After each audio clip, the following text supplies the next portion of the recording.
Hey there, everyone. This is Yui. Welcome to episode 19 of FTB University. Today, we're getting into a condensed version of autocrafting and auto processing. So let's get to it. So this will probably be a shorter episode depending on how much I ramble and get distracted, because I'm just going to show the basics of setting up autocrafting and setting up a few machines for processing, and then I'll do the rest off camera. Between episodes, I finished moving all the storage over. That's all gone in there. It's using about 2 full drives worth of disks, so that's quite a bit of items. And I've got all this left. So the first thing we're going to do before I completely forget, since at some point I would like to move the storage and autocrafting into a compact machine, I need a way to teleport cross dimensions. And to do that, you're going to need the quantum link chamber setup thing with the quantum rings. And this requires singularities. So I've got a matter condenser that I've made. I'm just going to toss it in the corner for now. I'm going to power it with a cobble gen. This will produce 20 cobble a second. Not the fastest, but it'll be sufficient. It's free. This requires a 64K drive storage component. I forgot to make another one, but that's all right. So we're not destroying items. We are not condensing into matter balls. We are condensing into singularities, and we can just let this go. Okay. What was that? That was weird. Whatever. I've set up an area downstairs where I have the environment controller from RF Tools. I've cleared out the chunk down there. So I'm going to set up autocrafting down there. Autocrafting is going to require quite a few channels, more than 32, and I am not running a dense cable all the way down there. So what I did is I ran a regular cable. It is hiding under this facade here, and it goes all the way here for now. And it doesn't connect to anything. But what we can do is we can use these guys. P2p Tunnels. And if I remember how to set these up correctly, which I probably don't, we'll find out real quick. So I've got 3 channels. That's for the 3 monitors. These 7 are for the various storage stuff. I should be able to just move you. That's a little too fast, but you can go there for now. That's weird. Whatever. Slow this guy down. So I want a full cluster of 32 interfaces, which are responsible for the crafting part. And then I want who knows how many machines for processing. So I'm going to run 2 P2P tunnels.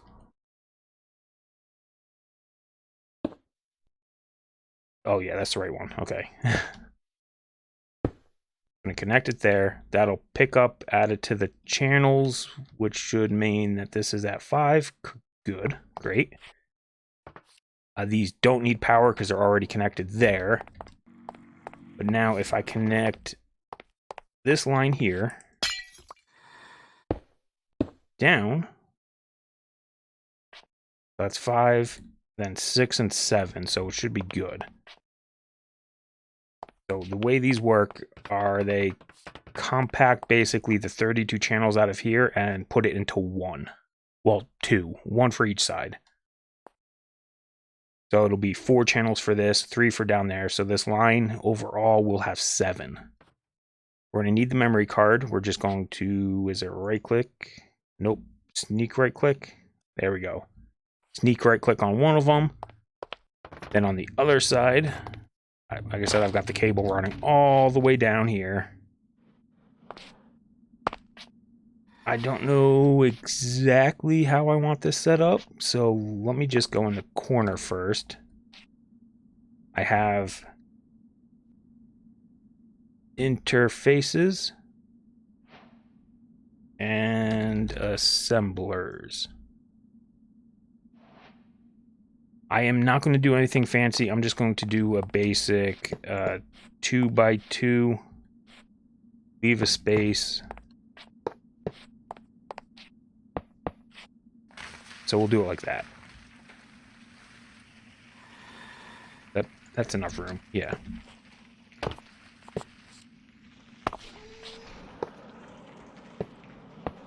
So that'll be 4 pillars of 8 of each, coming out to 32 interfaces and 32 molecular assemblers. So if you're not familiar with these, basically the interface has to be adjacent to some sort of machine. In this case, it's adjacent to an assembler, which is basically a crafting table. So these are going to be for crafting. They're not going to be for any sort of processing, just crafting.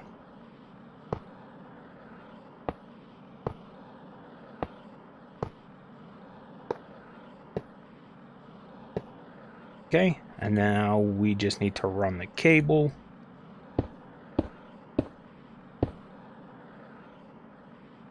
Let's just go up.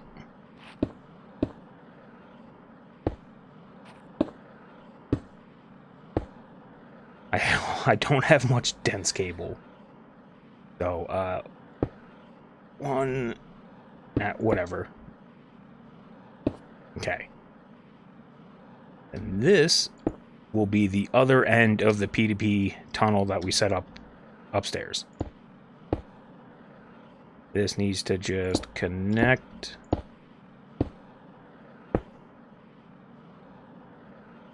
Okay, one channel going in here. We need the memory card, and then it should be right click. Okay, output side. Device online. And then I think all we have to do is move power over. Or nope, never mind. It just took it a moment to figure it out. And so now if we go back upstairs and go here, we've got 32 interfaces to throw patterns into. So now we can say make a pattern. Okay, let's talk about this real quick. You have crafting and processing. Crafting is for the assemblers. It goes into basically a crafting table. So if it goes into a crafting table, it's a crafting pattern. If it goes into, say, something like a furnace, it's a processing pattern. Then you have this option here, substitutes. You can prevent them or you can allow them. Now, my stance on this is always prevent unless the recipe requires you to substitute. And you're going to just have to go by feeling on that. But here's a little example. Let's say, so allowing substitutes will, if you look at a recipe, say it's just a chest, a regular chest. All right. You have all sorts of different types of wood that can make that chest. Now, if you allow substitutes, it'll pick whatever is available to make it. If you don't, it'll only pick what you pick. So if I put wood or oak planks in there, let's just grab them. I throw them in here. As it is, it's only going to use oak planks. If I allow substitutes, it'll use whatever planks I have, whether they're more precious or not. In the case of a chest, it doesn't particularly matter. But if you look at something like connector,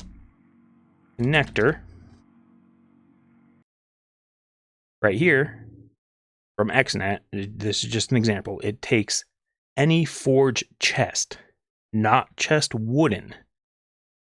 That means it'll take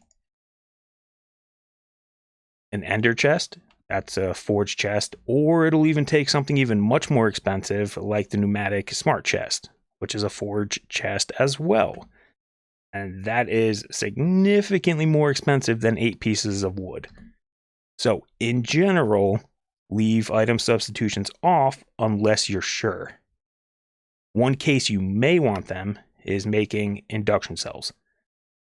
Maybe. We'll find out real quick because I intend to set this up as well. So let's just quickly... Oh, you also do not need the items to make the patterns. But if I set these up, because my whole goal here is to replace the factory automation.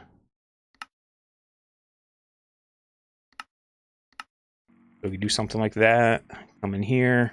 I like spreading these out if they're related. So I go down the list instead of sideways, because sideways is the same machine, so it's going to connect to the same crafting tables. If you spread it out, you're at least going to have one different one.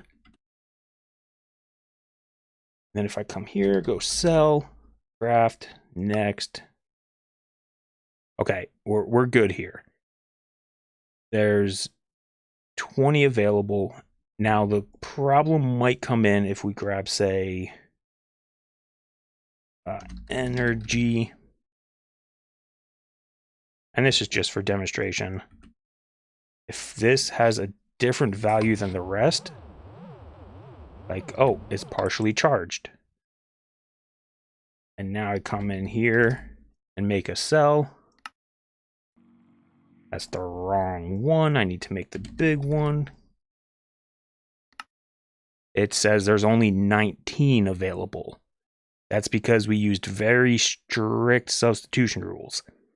So in cases like this, where you're sure that the other parts are not going to pull something more valuable than it should, you can use substitutions for this. So if we go back here, they allow substitutions and swap it out, and then open up the cell again, tell it to craft one. Nope, we still only have 20 available. Well, oh well. It's stuff like that, though, where you have to pay more attention. I was really expecting that to work. Energy. 19, 20, yeah. So, just be careful is what I'm saying. I'm going to set up for now a bunch of various things to autocraft. Mainly the stuff required. Oh, if you want to clear these out, sneak right click. Put them back in. So I like setting up the stuff right away for autocrafting. And I don't want it using other glass. So let's set this up. That's a blank pattern. It didn't save.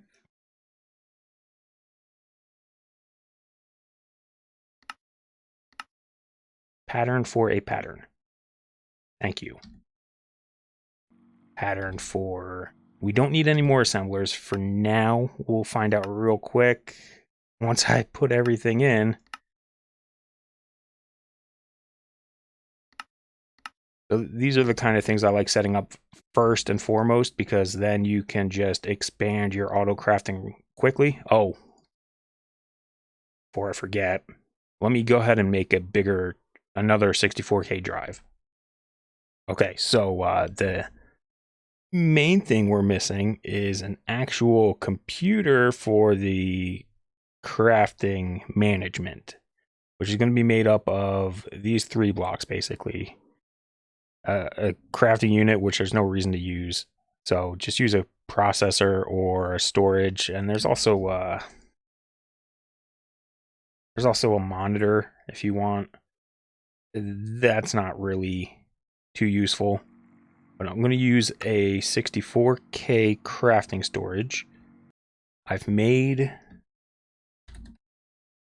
some processors. So one processor determines how many So it's one processor per operation. So this will allow 11 parallel operations for crafting, which means it can craft either 11 things or put 11 things in machines, anything like that. And I'm just going to set that up here for now. Somewhere, it doesn't matter. This has to be another sort of cube-shaped thing. Not cube, rectangular, prism, whatever you want to call it. And there we go, we've got a computer. So now we can actually tell it to start auto-crafting stuff. If we come in here and say, hey, make me a pattern, it'll say, yep, you've got the stuff, go ahead. Well, it already made it, but it'll show you here. So if I tell it to make me a cell, it'll be like, no, you're missing stuff. So we're missing energy cubes and tablets. So let's go ahead and just tablet. No, don't craft it. I think that's what I did before. Tablet. There we go, that. You can learn how to make this. And it's just a rabbit hole. And then as you flush it out, you can see what you're missing. See a cell, craft, next. Oh, now we don't know how to make infused alloy. So this is a great chance to set that up. Oh, actually, before I do though, let's grab this one.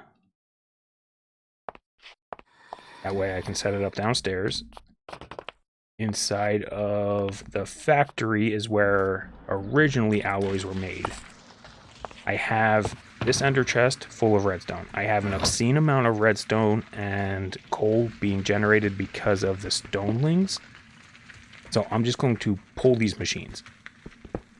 This one, let's grab that one. And sure, we'll grab that one too. Let's get out of here.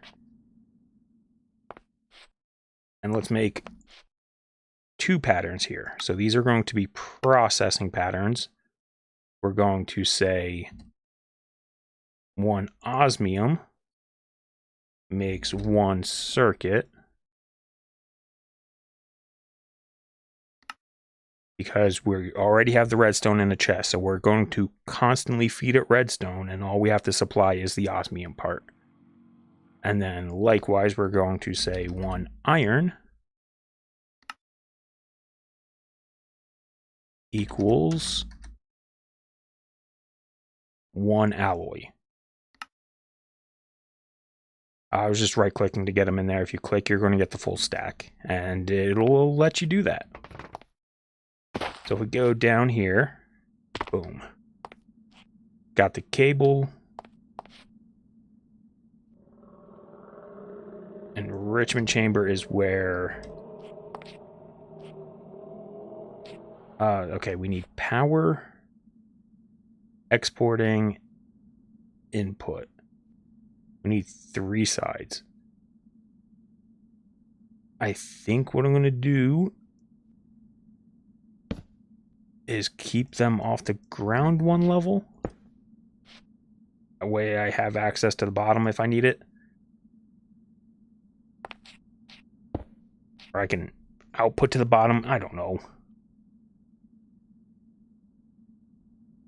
Okay. We'll run power on the bottom.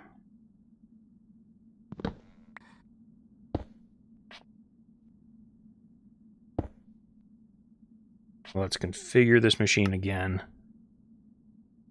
Items are off. Input on the back. We're going to output to the sides. So this is just going to make the enriched redstone. That's its only job. And it'll do that as long as it's needed. Then we have the little infuser. That's for osmium. The big one. I'm going to actually upgrade all of these. There's no reason not to. Now that it's not based off of a how many are in storage is going to be on demand. And for now, give me this. This whole setup can move.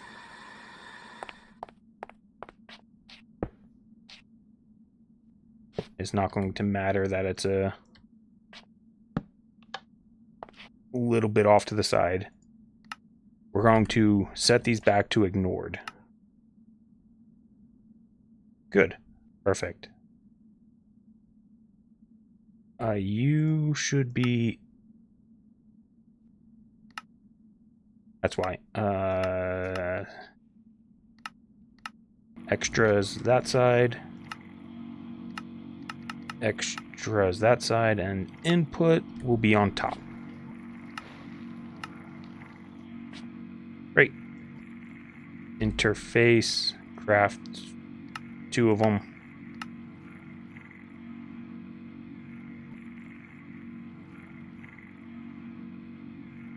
We're going to make these panel versions. Actually, we don't have to make them panels. Since mechanism machines can auto export, we can switch this to input output auto eject on. Input output auto eject on.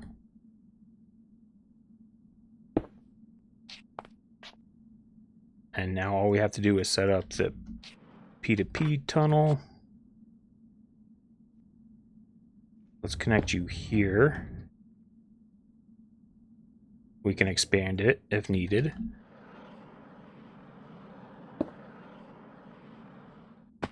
Throw the tunnel there.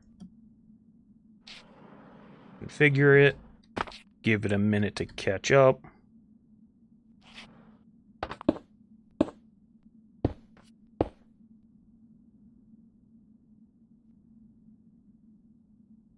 Go ahead, find it all. 2 channels, there we go. All right. So these machines are connected. We can come in here. This is osmium. This is alloys for iron. Now if we go back upstairs, we can see it in here. Luckily, it'll tell you what machine it's attached to. So we have the, well, that doesn't help because they're both infusers. But we should be able to come back in here and go sell next. And then we're not missing anything. So we can tell it to start. And it'll start crafting everything. And as long as this, yeah. So the number seems to be changing. Let's go downstairs and double check it. Make sure it's actually crafting, which it is. That one's not needed. And so there you go. That's how you set up basic automation for a machine. I simplified it by removing the redstone requirement. So what I'm going to do now is I'm going to make a cut here. I'm going to set up a bunch of other machines and a bunch of other patterns, and we'll be back if I find anything worth discussing in the meantime or when I'm done. So be back in a bit. Alright, so I've changed my mind for a moment here. These infusers, which are for the circuits and the alloys, they're not going to get any other patterns, so it's kind of a waste, I would say. I'm going to change this up pretty drastically. And this is how I'm going to do it. So we'll attach this over here. That'll drop it to 2 channels. And instead, we're going to use integrated dynamics again for some funsies. Because I have this set up here. This is the setup from the crafting room, which will convert obsidian into dust. The dust into the refined obsidian and enriches it, and that's to make the big alloys, and then the diamonds are here, and this is to make the medium alloys. So we need 2 more what would have been interfaces here, but we're going to change it to the exporters just because it's cheaper channel wise. And we can just connect all of this up. I don't know if I'm going to need this room over here. What are you? So you're fine. I'm going to go in the front in case I want to put a machine here later. But the way I'm going to do this is with just a chest. We're going to give the chest an interface. And we're going to turn one of those interfaces into a panel for now. Throw that there. And over here is going to go to the patterns. And then I just need to set up a quick variable cards. Again, these are going to be items. Because we need one for iron. We need one for osmium. Then we need the little alloy. And then the medium alloy. And so this is osmium goes here. Export item osmium. Export item iron. This is the medium one. And this is the little one. And there we go. That's all we need. So that way if I go back up top and we say one of you becomes one of you, then one of them becomes one of the bigger alloys. We can throw these in the chest, and now we've got 4. And if we go back down, actually, because we got to set up one more thing. So I can throw this in an ender chest to resupply this with diamonds, but I'm going to be lazy for the meantime and just use an export bus. And we're going to say you export diamonds, you export obsidian. And so the channels we just saved are kind of used up. How many do you have? 3?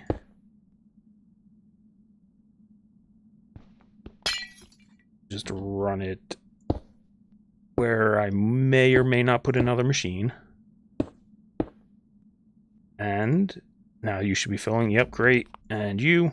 Perfect. So we're just going to keep this full of diamonds and obsidian. We're not going to put it in a medium or intermediate storage area. But that should count. Now all I have to do is deal with exporting. And to do that, I'm going to switch all of these to export to the front. Because it's not going to be able to output to the top anymore. I'll do the same over here. Output to the front. Output to the front. And then... then it's going to be as simple as running an ugly wire like so. Not the best solution. Oh, we need to tell these to auto eject though. And you're already set. So we should be able to come in here and say alloy. Make me 10 of those. It'll put it into the chest. That'll put it into the machine. And that'll put it back into storage. And when we check it, we're good. No crafting. So that's how I might set some of them up. But there you go. So I'm going to continue my little setting up of random stuff. Okay, so I've set up most everything. I've replaced the entirety of the upstairs of the factory. I've set up a lot more. Well, I've set up the cells. I've set up most of the stuff for applied energistics to get started. Various cells. I've got all the different crushers required. The smelting for some glass and silicon. And I've set up the processors. Now, the only thing is I need Fluix crystals. And I don't have create set up, so we're not going that route. So I figured I might as well set up the lazier AE2 stuff. Or at least this one. But this machine requires this weird stuff here. specifically this fluid steel, which is, it's another alloy inside of the inscriber. I've already made patterns for everything, so Skystone Dust is just crushing Skystone. This you can craft, so I set up a crafting recipe for that, which is coal dust and fluix dust. Pretty simple. Or eventually you can make it in here for a little cheaper. I'm not worried about that. Not for now. But I wanted to make that, so instead of just doing a one-off crafting recipe, I figured I might as well automate it. So I've already made the patterns for it, but I have not set up the inscriber. So I will be setting up a secondary inscriber. I do have the option to change this exports to items and put the 3 different items in there. However, it will run into an issue if it ever crafts any other processor plus this iron ingot thing. So for that reason, I think it's best to set up another inscriber altogether. So similarly to before, this is just going to have item exporters. I have it already, or the card's already configured. So it's just going to be, oh, I think this is top, middle, bottom. Top, middle, bottom, yeah. So top goes this fluix dust, middle goes the iron, and then bottom goes the Skystone Dust. And there we go. Just like that, it's set up, so I can go back out. I can come over here, drop the stuff off, and I should be able to say fluix. Okay. It should be able to craft this. Okay, that's done. If I grab an interface,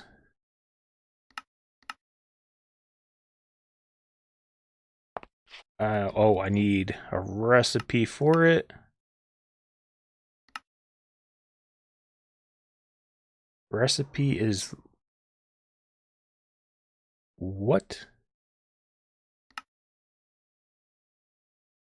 Okay. Well, we'll set it up manually. It is nether quartz plus charged plus redstone. Ghouls. 2 fluix. And then let's go see how this machine works real quick, because I don't think I've used it before. I may have. 7 channels, so we're just in luck.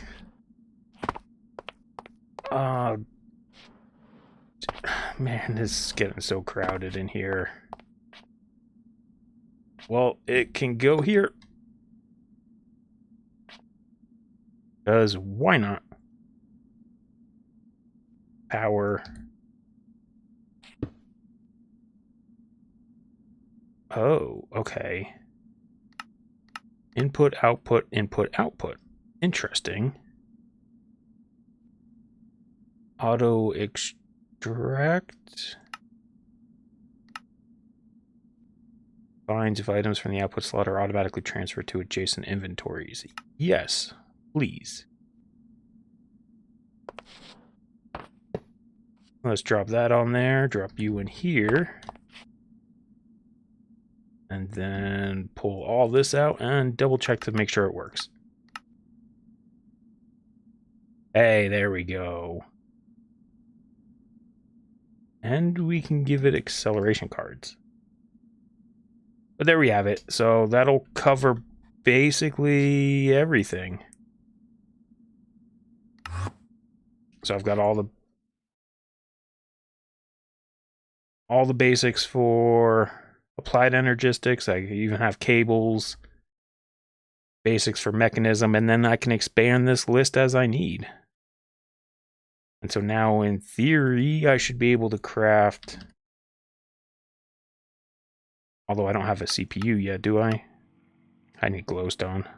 But there you have it. That's all craftable. But anyways, that's going to be it for this episode. So if you made it this far, thanks for watching, and we'll see you next time. Bye-bye.